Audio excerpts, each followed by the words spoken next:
Fortis अस्पताल मोहाली के प्रमुख न्यूरोलॉजिस्ट ने पार्किंसन रोग के इलाज के लिए समग्र और व्यक्ति विशिष्ट दृष्टिकोण अपनाने की सिफारिश की। उन्होंने बताया कि जेनेटिक्स, पोषण और उन्नत सर्जरी के क्षेत्र में हो रहे नए विकास से इस बीमारी के इलाज को बेहतर बना रहे हैं। डॉक्टरों ने यह भी बताया कि जेनेटिक टेस्टिंग, मेटल्स और आधारित डाइट और डीप ब्रेन स्टिमुलेशन जैसी तकनीकें अब रोगियों की देखभाल और लक्षणों के नियंत्रण में महत्वपूर्ण भूमिका निभा रही हैं। नमस्कार, मैं डॉक्टर प्रभाकर हूँ, डॉक्टर न्यूरोलॉजी फोर्टिस हॉस्पिटल।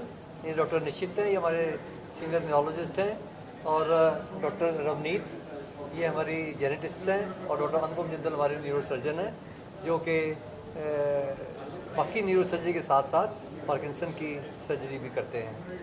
आज पार्किंसन वर्ल्ड पार्किंसन डे है, उसके रिलेशन में ये मीटिंग रखी गई है ताकि पब्लिक अवेयरनेस की जा सके प्रेस के थ्रू, क्योंकि सब लोगों को बुला के बताना तो आसान नहीं होता कि पार्किंसन डिजीज़ जो है, जैसे हमने आपको अभी लेक्चर्स में हम सब चारों ने बताया, ये एक ऐसी बीमारी है जो आमतौर पे सीनियर सिटीजन में होती है, लेकिन यंग में भी हो सकती है।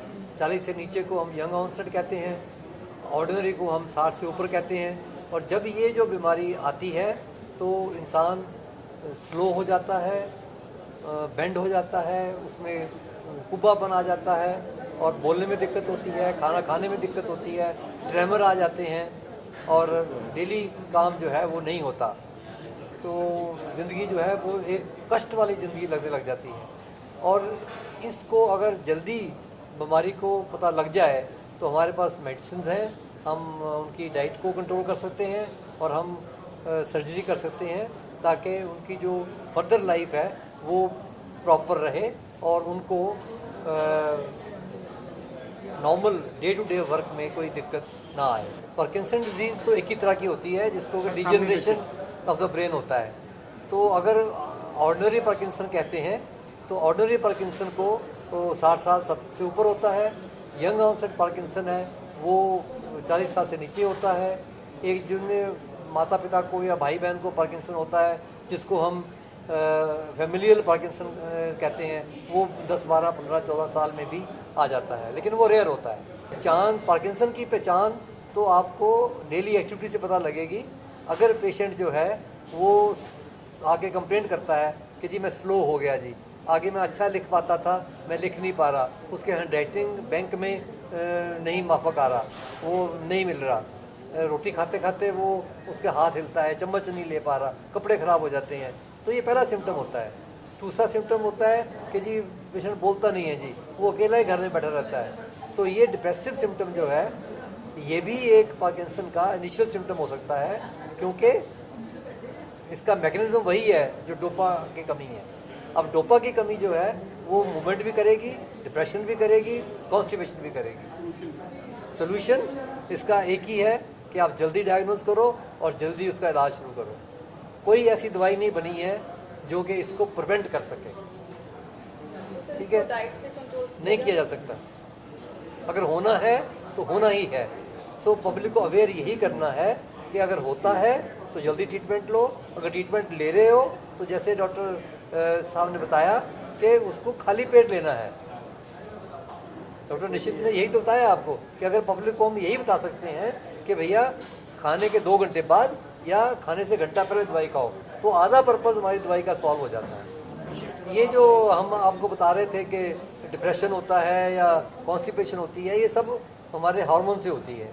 तो हमारे स्लीप के पैटर्न्स होते हैं, उसको हम कहते हैं REM sleep, non REM sleep. तो ये जो पार्किंसन वाले पेशेंट में REM स्लीप जो है वो गड़बड़ा जाती है, तो उसके गड़बड़ होने से सपने गलत आते हैं या लंबे सपने आते हैं, और या पेशेंट कहता है जी मैं तो सारी रात सोया ही नहीं, मैं सपने ही देखता रह गया। तो एक्चुअली उन पेशेंट में भी पार्किंसन होने का चांस हो सकता है।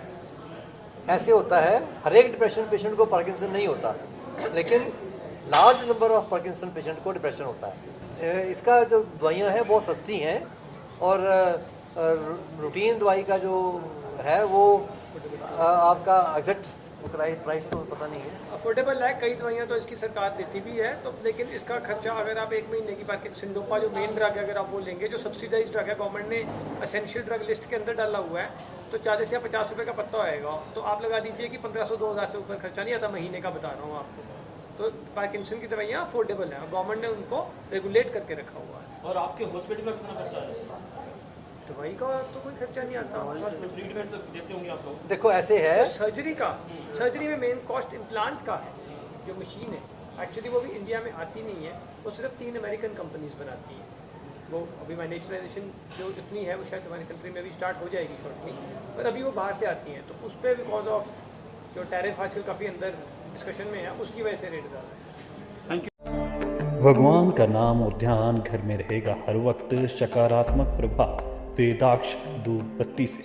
वेदाक्ष ज्योतिष सेवा संस्थान द्वारा अभिमंत्रित धूप बत्ती रोज, मोगरा और बेलपत्र की महक से लक्ष्मी का होगा वास। वेदाक्ष धूप बत्ती।